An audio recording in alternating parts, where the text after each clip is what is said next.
Are you afraid? The sea has always held a strange allure for me, a comforting indifference. An overnight ferry crossing from the mainland to the island I call home felt like a ritual, a transition from the noise of the world to the quiet solitude of my life. This particular night, though, the usual sense of peace was replaced by a creeping unease long before we even left the dock. The ferry was unusually sparse. Usually, even off-season, there'd be a scattering of families, a few weary truckers, maybe some students. Tonight, the lounge was practically deserted. The hum of the engines, the gentle roll of the ship, usually lulled me to sleep, but the emptiness felt loud. It amplified every creak and groan of the vessel. I tried to make myself comfortable with a terrible cup of coffee from the vending machine, but sleep wouldn't come. My usual spot, tucked away in a corner near the bow, was colder than I remembered. A thin, reedy draft seemed to find its way through every seam in the ship's metal hull. After an hour of tossing and turning, I gave up and decided to walk. Perhaps the movement would help dislodge the odd feeling that had settled in my chest. The corridors were even more desolate than the lounge, the fluorescent lights buzzing overhead casting long, stark shadows that seemed to stretch and distort as I passed them. That's when I first smelled it. A strange, earthy odor, like damp soil freshly disturbed.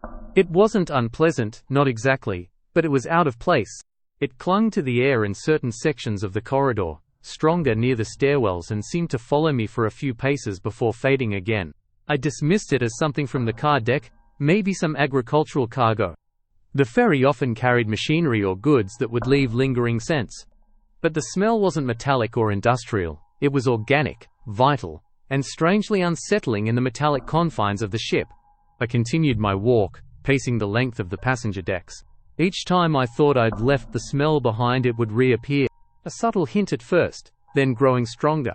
I started to quicken my pace, a prickle of discomfort starting to spread across my skin. It was then, as I rounded a corner near the crew quarters, that I saw it. Or rather, I saw a shape that resolved itself from the shadows. It was large, hunched, and seemed to be moving with a stiff, unnatural gait. I froze, my heart leaping into my throat. It wasn't human. It was a sagging, roughly ovoid bulk, indistinct in the dim light, with a thick, rough texture that reminded me of damp earth. The smell of freshly turned soil was overwhelming now, a physical presence in the air. I couldn't make out a head or limbs, not in any conventional sense. I pressed myself back against the wall, hoping it hadn't seen me. I felt a primal urge to hide, to simply disappear. The sheer wrongness of its presence in this sterile environment was terrifying. It moved, if you could call it that, with a stiff, marionette-like motion, as if its internal structure was rigid, inflexible. As it turned slightly, I saw them. Several small, round, unblinking eyes clustered on one side of its massive form, like pebbles embedded in clay. They seemed to catch the weak light, reflecting nothing, just absorbing it. It didn't have a face, in the human sense. The eyes were just there, on its side. I didn't think, I just ran. I scrambled back towards the main passenger lounge, that earthy smell still thick in my nostrils. I didn't look back, not daring to confirm if it was following. My mind raced, trying to rationalize what I'd seen. Sleep deprivation? A trick of the light? But the smell was undeniably real. I burst into the lounge, panting, and practically dove into the nearest seat, pretending to be asleep, my heart hammering against my ribs. I pulled my jacket tight around me, trying to make myself small, invisible. I wanted the crossing to be over, to be home, safe on solid ground. The remaining hours of the crossing were a blur of terror and paranoia. I didn't dare move, didn't dare open my eyes fully. I just waited, straining to hear anything over the engines. Finally, the grinding rumble of the docking sequence began. We were here. Home. As the car deck ramp lowered, the smell hit me again, stronger than ever. I saw it then, not far from my own vehicle, tucked behind a delivery van. The sagging, roughly ovoid bulk, its earthy texture absorbing the dim light, the pebble-like eyes on its side glinting faintly. It was facing the ramp, facing the exit. My hand shook so badly I could barely get the key into the ignition. I started the engine, threw the car into gear, and sped off the ferry, not bothering to wait for anyone else. I drove faster than I ever had on the narrow island roads. The image of that thing burned into my mind.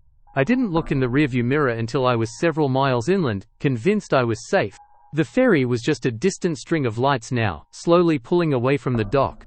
I breathed a shaky sigh of relief. It was over. I was home. Or I would be, soon. My cottage, a small, isolated place on the island's west side, was a sanctuary. I pulled into the dirt driveway, the familiar crunch of gravel under my tires a welcome sound. I turned off the engine, plunging the world into silence, save for the chirping of crickets. I sat for a moment, letting the adrenaline drain from my body, before reaching for the door handle. That's when I heard it. A faint, unmistakable whisper, coming from inside my cottage. It wasn't a voice. Not really. More like the sound of dry earth crumbling. Then, the front door slowly creaked open, and there it was. Filling the doorway of my home, a sagging, roughly ovoid bulk. The clustered pebble-like eyes on its side seemed to focus on me, unblinking. The smell of freshly turned soil was so strong it choked me. It was already inside. It had followed me home. And it wasn't leaving.